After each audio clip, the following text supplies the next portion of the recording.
Hi everybody, Ollie here, aka Secret Universe here, with another episode of Magic Duels. So for today's episode, we are back with the 4-colour Superfriends deck. So I'm going to drop this Evolving Wilds to begin with. Yeah, so this is the first pure gameplay episode, I believe. I just did the deck tech on Friday. Sorry this is going to be about a day late for those of you that kind of watch my videos as they come. Basically, I've just been on holiday and not really had the time to record, so I've finally found some time today. Come on, almost forgot to pop my Evolving Wilds up. There we go. I think we're going to grab a red source here, just so we can actually play Nahiri in a couple of turns' time. We've got Shambling Ven and we've got Isolated Chapel. Or do we want to go for a white source here so that I might play Shambling Ven and then possibly... Yeah, if we play out Shambling Vent now, yeah, we'll play out you now. Don't really have much else we can do this turn anyway, so I'm thinking either Evolving Wilds next turn or Isolated Chapel, just so we can get a Grasp of Darkness down at some point. We need that that removal. Okay, especially with the Sylvan Advocate now potentially in play, to have been able to basically nuke him with the Grasp of Darkness ASAP. Okay, that's cool. We've got a second black source there, so I'm just going to throw down the Evolving Wilds. Get a second black, or get another black source. What I'm looking for, a swamp. That's what I'm looking for. A basic black source. There we go. We got there eventually, guys. Got my words out. I'm out of the flow of things. Not recorded for a few days, so you've got to bear with me here. So at least he's going to be tapped out. Well, apart from 1 mana, so he's going to pop you, grab our black source. There we go. Beautiful. Just so we can Grasp of Darkness you next turn, because you're always a bit of a pain. It's quite a decent body. For 2 mana, 2/3 is actually, you know, decent. And then the fact that if you get 6 or more mana, it gets +2/+2 as well. Plus the Vigilance. It's a pretty tricky creature to deal with. Okay, ooh, very nice. We've actually got a double Grasp of Darkness now, so we can just nuke you straight away. And then we will be getting Nahiri down next turn, I think.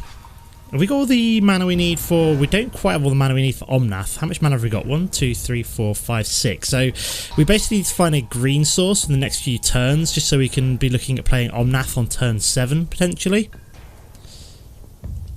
See what my opponent's doing. I'm guessing it may be some kind of like red-green ramp deck. Who are we playing? We're playing the rank 26 7 squares today. And he's decided not to swing, interestingly enough. Don't know why. But... Okay, so if we play out the Sun Petal Grove here, I think it's because it might be because he decided to for the Shambling Vent, which might actually be a good idea to. Okay, what I've also realised is we've now got all the mana we need for Omnath as well. So I'm actually going to transform you this turn, just because I'd rather not play Nahiri out. Although, I've just realised is that's going to come. Oh God, why? Yeah, that's my own stupid fault. Basically, I didn't realise is that. I needed an additional white source to actually cast that, so that was completely my own fault. That was me being an idiot, basically. I should have just left open mana to nuke that. That was a bit of a misplay. It's not really the end of the world, but it's a bit of a misplay, so... I didn't realise I didn't have enough other mana open to play it, so he's going to swing with the Sylvan Ranger this turn. Which is fine by me, because we're probably just going to Grasp of Darkness Nissa before he can flip her. Okay, so let's play out the... Isolated Chapel, very nice. We've got an Anguished Unmaking. I'm sorry guys for mispronouncing that diabolically in the last episode. It is Unmaking, not Unmasking. I completely apologise. It's one of those times where I've got the idea of like a card name in my head and I can't then unsee it, if that makes sense. So, you know what? I'm actually going to play Nahiri here and I might just like -2 the Sylvan Ranger. Yeah. We can just get rid of you. I mean, she's going to have like 2 health, but, you know, there we go. Get rid of you. We can start +2ing her from now on. I mean, he could have a burn spell, but if he wants to waste that on just a Nahiri, you know, that's probably the least good of all the Planeswalkers I've got in this deck. She's good for a bit of spot removal, but not really much else. Okay, we've got Green Warden of Marassa, so we probably want to Anguished Unmaking that, just because he can pull back... Was it? Oh yeah, he's going to pull back Nissa. Okay. But the reason we want to... I guess what's what I'm looking for? The reason we'd like to exile that rather than destroying it is... The reason being is that he can basically pull back another card, so I think we'd almost rather get rid of you go. No point swinging with you this turn, so we're just going to +2 Nahiri. Not going to discard a card as we like both of these, so we're just going to finish there. And then just going to move on from there. So yeah, we could like obviously turn that into a 2/3 creature, but it would just come in tapped again, as it would basically be the black source that we need. Although I could have potentially cast that if I'd been a bit more careful with my mana. Okay, so he's just going to just waste a Rolling Thunder to just kill my Nahiri, which is interesting. Is that all he's doing this turn? He's literally just burning through five mana, and he could have even pointed one at my face there. That's the silly thing there, is that he essentially just wasted that. Oh, very nice. I've actually managed to find Gideon as well. So can I don't think I can basically do both the Shambling Vent and Gideon this turn, so you'll play out Gideon. And I think we'll just +0 him. So we get our token down. Very nice. We can +1 him next turn to swing at his face. With the Shambling Vent as well. I said, but the reason I'm not playing Omnath out yet is I'm just waiting for another mana to get one of my tokens down. Okay, so he's played Woodland Bellower. Interesting. So he's going to find himself a second creature, which basically now Sylvan Advocate is part of the deck. Okay, so he's got Tireless Tracker. Interesting. Was not expecting that. Okay, so we got the mana now. That's good. So we can play out Omnath. Yep. We can then play out the Sun Petal Grove, so we get ourselves a token. We can then +1 Gideon and swing with him for the turn. Very nice. So I'm just going to swing with you. I think is the best play here. We want to keep our token around if we can. It's just nice having that elemental creature, because basically he's going to not want to attack at this point, because we can just block it with the elemental, and then ping the 3 damage at the Tireless Tracker, which is quite nice. We could also just deal with the Tireless Tracker with our Radiant Flames as well next turn if we choose to do so even. Is he going to swing? He's going to swing with the Woodland Bellower, which is interesting. Okay, so he's got a Wild Side, so he's going to give it Trample and Titanic Growth. Okay, that's pretty bonkers. Was not expecting that. So obviously Gideon's dead, which is okay. He did have to use 2 like combat tricks to do that, however. So we are just going to destroy the Tireless Tracker.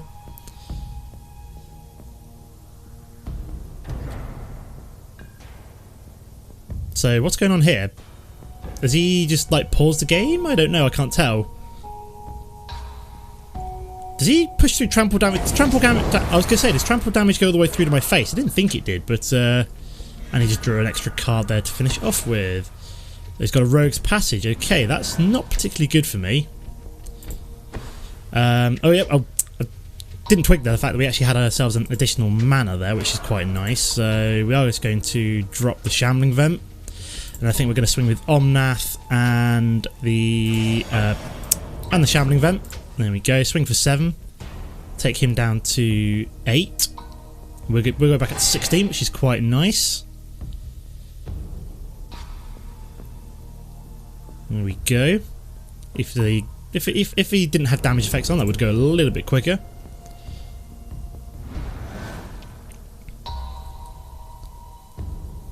So at least we've got a blocker for the Woodland Bellower. Okay, so he's got a Titanic Growth, so he's just jammed that on there straight away. And a Chandra's Ignition. Okay. So we're just going to point 2 points of damage at his face. And I've just realised that we're actually dead here. Reason being is that he can now swing at my face, and we've got no way of blocking, because I'm fairly sure that you can't play cards without... Why? So can we actually activate this? Nope, we're just dead because of Chandra's Ignition. Okay, interesting. Was not expecting that. Well, we almost won there, but he just had that little bit at the end. So we'll move on to game number 2, guys. Okay, guys, here we have game number 2. We're playing the Rank 21 Spookies. So yeah, that first game was a warm-up. We'll treat it as a warm-up. This is actually quite a nice opening hand. We've got a couple of cards we can play. Well, we've got the 2 lands. We've also got 2 Sylvan Rangers, so we can obviously mana fix the white and maybe a second black source if we choose so with these 2 cards. Which is good. Okay, so our opponent started off with white and green, so we could be looking at either a mirror matchup or potential like human deck maybe. White green humans is another possibility. Have found the first of our planeswalkers, so again Nahiri's making a second appearance. It's quick of her. So yeah, we just got white green right now. My god, use your words. Okay, so I may play out the Shambling Vent here, just because it comes in tapped regardless. So next turn we'll be looking at maybe playing out Sylvan Ranger, maybe finding a red source. Yeah, I think we've already got double black here, so I don't have to worry about that too much.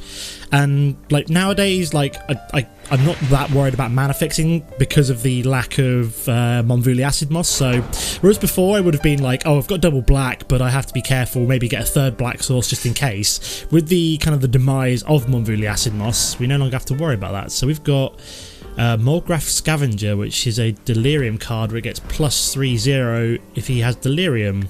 Okay, so I think we'll drop the Sylvan Ranger here. Grab that. I don't know. Do we want red or do we want... I think we want red, so we've got double red source. There we go. Very nice. Maybe drop Oath of Gideon next turn, potentially. So, I don't know if we're looking at like a Delirium deck, potentially. Especially if he's got using Mulgraf Scavenger. Yeah, we're definitely looking at a Delirium deck here. Not really seen much of a Delirium deck, so he's going to -1 my Sylvan Ranger, and then when Tooth Collector enters the battlefield, target creature an opponent controls gets -1/-1 until end of turn, and then basically if it's Delirium he gets to do that again. So do we want to just like ramp up pretty fast here? So we could go for example, Isolated Chapel we can't play out right now, can we? No, so I might go for the Rootbound Crag. And then, do I either go for Nahiri? I don't think is a good option, so I might just go for the Oath of Gideon right here. So 1, 2, 3, 4, 5, 6. Yeah, we've got enough mana to get all the way up to Chandra, which is quite nice. So I can potentially kind of do a sweep of the board at some point. So as soon as he gets like 4 creatures into the graveyard, 1 creature is like, he can pick off 1/1s quite nicely. But I think we should be able to get up to Chandra long before his Delirium hits on that one. Yep. What we got here? Declaration in Stone. Okay, so we're just going to basically just get rid of both my core allies here. Could do one of my sweepers, one of my, what's I'm looking for? Languish would probably be the best one here, just because it killed both of these. And he does now have the 2 creatures in his graveyard. Okay, we've got Gideon. So, oops, a daisy. Could have done with maybe playing out Sylvan Ranger first. Now, do I go for... I can't actually play Gideon right now, so... I'm probably just going to go for Sylvan Ranger. Get a black or a white source? I'm thinking black or white. We'll get black. And then...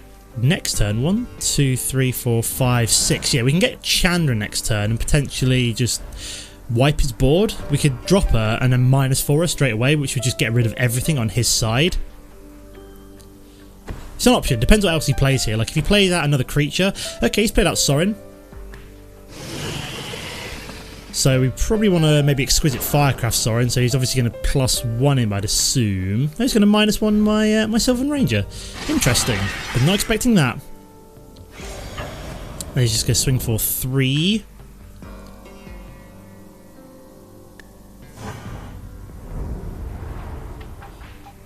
Okay, what do I do here then? Ooh. That is quite a nice card, actually. I can just Languish both of these and then potentially Anguished Unmaking You next turn. Yeah, that speaks a lot to me. Just get rid of them and then we'll just Anguished Unmaking You, because if we Anguished Unmaking him, that won't actually trigger any Delirium on his side in future, because if we were to kill it with, say, Exquisite Firecraft, so we are going to lose potentially some life here. Nope, we're not going to lose any life because it's a mana, so his +1 ability is he basically reveals and draws the top card, and then we lose life equal to its converted mana cost. But because it's a land, obviously has no converted mana cost, so we don't lose any life. So that was the best situation for us there. Or I could go Chandra here, depends on what he plays. I could drop Chandra, drop the 2 3/1 elementals and swing at his face that way. Would save us the life, and we could then... Ooh, we do have the Oath of Nissa, so we probably want you next turn. But I think we are going to drop Chandra. +1-er. And then swing with these 2 at Sorin's face. There we go, goodbye Sorin. I mean, this could be a bad idea. Like, obviously Delirium could be infinitely worse than actually just Anguished on making it, but we'll see how it goes. I do like the idea of just having Chandra down, though. And he's got Ever After, so returns 2 target creature cards from your graveyard to the battlefield. Okay, so he does realise that we can just literally just wipe the board with Chandra. What does this one do? Enter the battlefield, put a +1/+1 counter on target creature. At the beginning of your opponent's upkeep, if there are 4 or more card types among, put a +1/+1 counter on target creatures. So you could push this one out of range potentially, although do they not have Delirium? No, they do not. Okay. Oh right, yeah, because he brought the creatures back. So technically, by bringing these 2 back, he actually dropped himself out of Delirium, which is actually kind of funny. Because what we're about to do is just minus. Do we -4? Or do we Oath of Nissa first?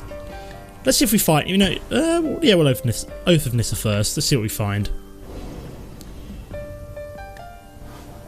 I'm going to go for the Sylvan Ranger, I think, just because it gives us a body, potentially.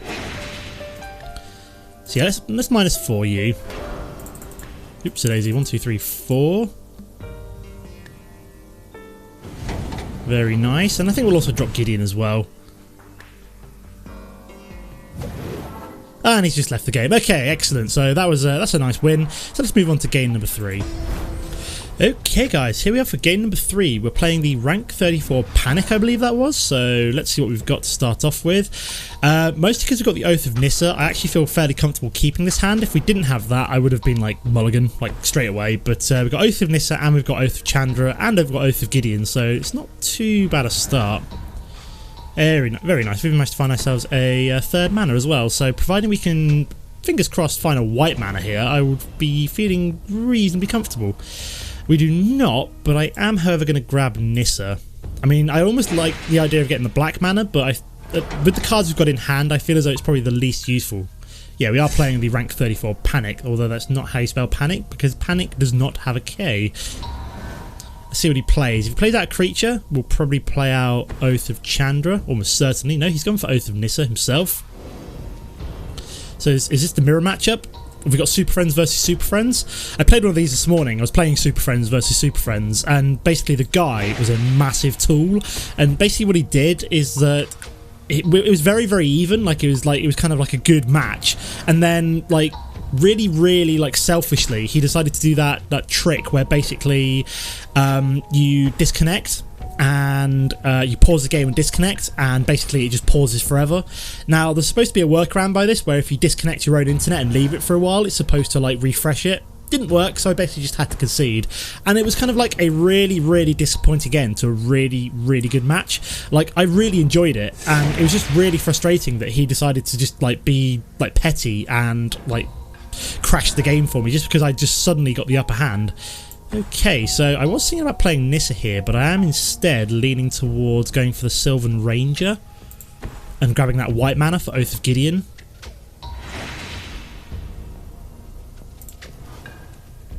Just because, you know, it's better in the long run if we have that white source out for like Nahiri, for Nissa, for the Oath of Gideon, all that fun stuff. So I mean, we're missing our black, which is kind of funny. Like, we're actually kind of like playing this entire game minus black right now, which is kind of funny, but ooh, very nice. We've got a second Oath of Gideon, you know, just in case the first one is destroyed. So next turn we will be getting Nissa down, which will probably, or providing he doesn't like sweep our board, I'm almost tempted to just -2 Nissa almost straight away and just give all of these +1/+1 counters Depends what else he plays, for example. We might even want to go for like Nahiri or Nissa. We can actually get rid of his Oath of Nissa with a Nahiri. Oh wow, okay, so he has just outright gone for... how the hell did he get that down so soon? That's crazy.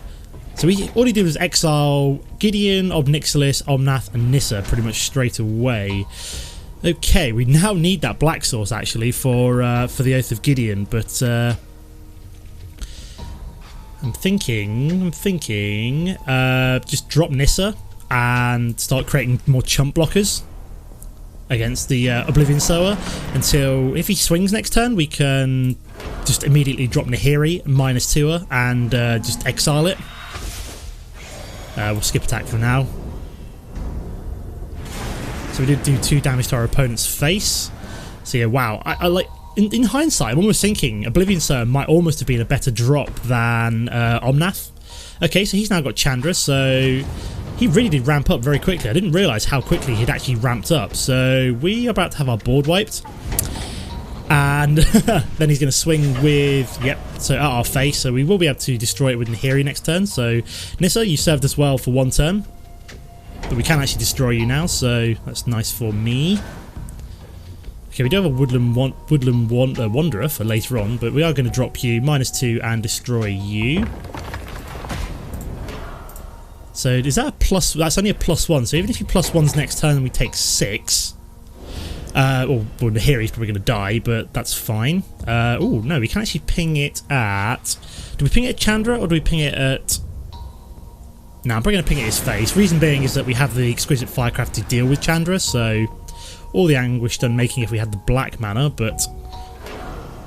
So he's going to +1 Chandra, so one of these is going to go at Nahiri, one of these is going to go at my face, I'd assume. Nope, both of them are going to go. Nope, nope. He's kept one back and gone. That guy could not make up his mind. Okay, so yeah, that's lucky for us. We only took 3 damage to Nahiri, 3 damage to our face. We can just outright kill Chandra next turn with the Exquisite Firecraft. We kind of need our black source now. Would be quite nice. And he's also got Tragic Arrogance, so we only get to keep one of our enchantments here. So. Wondering which one he's going to let us keep. Okay, that's actually the one I'd almost prefer to keep because we've got the mana that we need to play some of our other Planeswalkers. So we are going to, yeah, Exquisite Firecraft Chandra.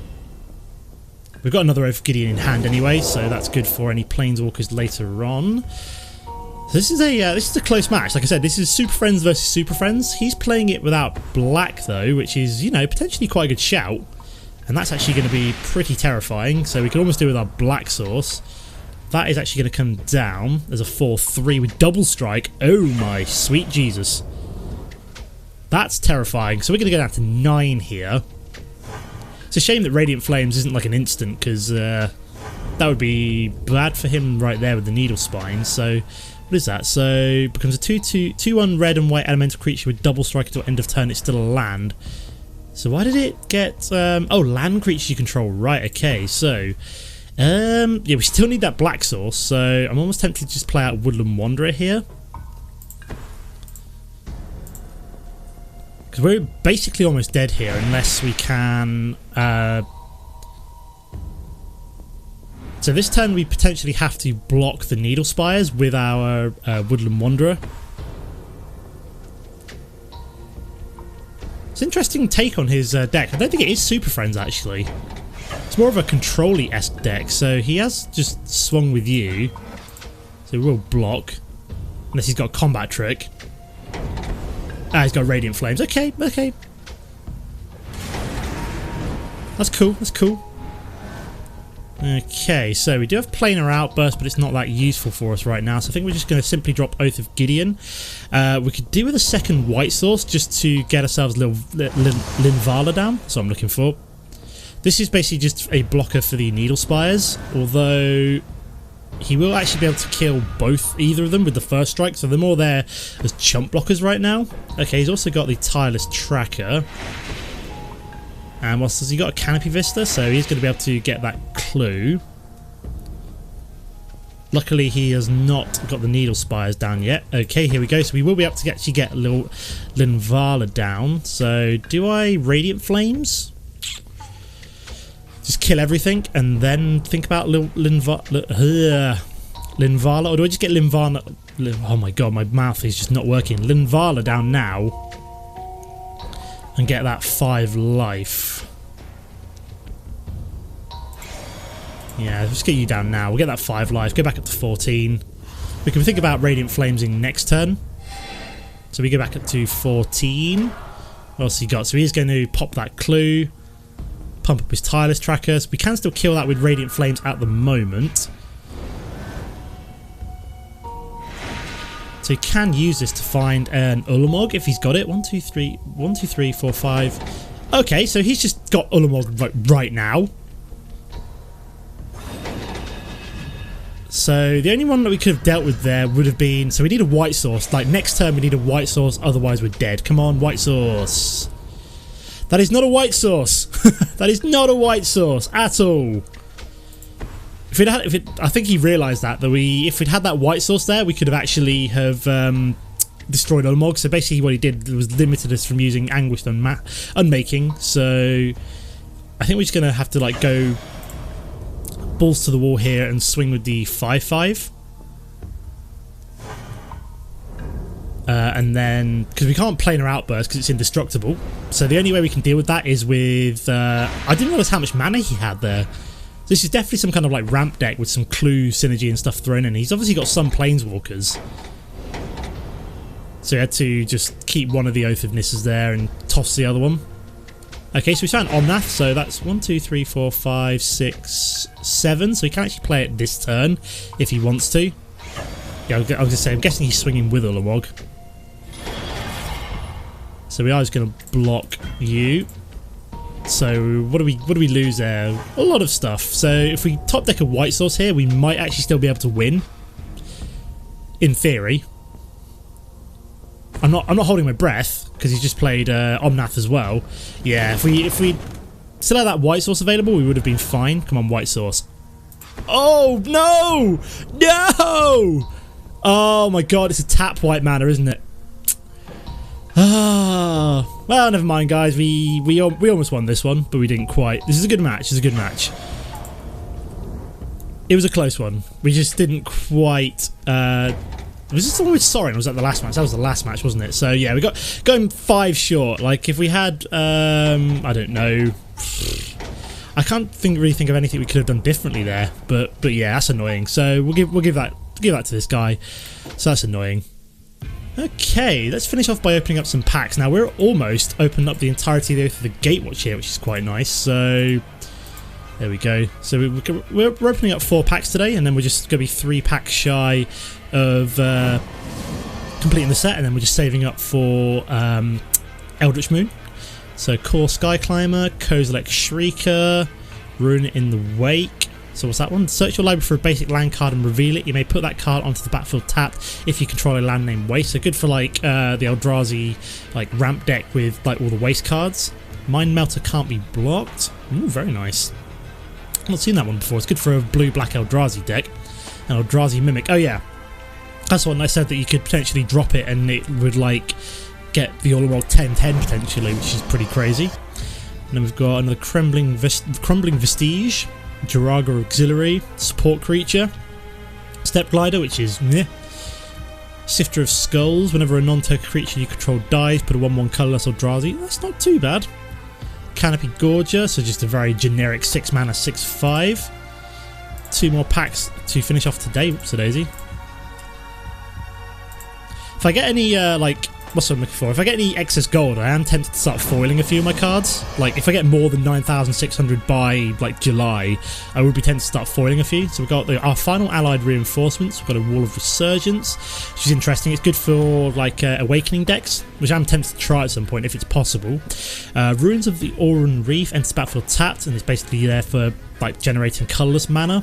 Vines of the Recluse, target creature gains +2/+1 and gains reach to end of turn.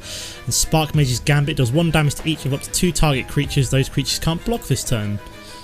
And then the final pack for today is we've got Wandering Fumarole, McKinley Aeronaut, so 1/3 flyer, Pulse of Mirasa, so return, so good basically bring a card back, get life. Got a Seer's Lantern, Warden of Geometries, and a Crumbling Vestige. Okay, so 3 packs short, 450 gold will not take me very long at all. That'll take me like 2 days to save up that. So by the next episode, I'm hoping to have all of that. Well, saying that, if I record the second episode today, that might not happen. But certainly by the next deck tech, I will have the gold available to finish off the set, which is quite nice. But I'm leaving it here for now. As always, guys, don't forget to comment and like if you enjoyed the episode, and I'll see you next time. Goodbye.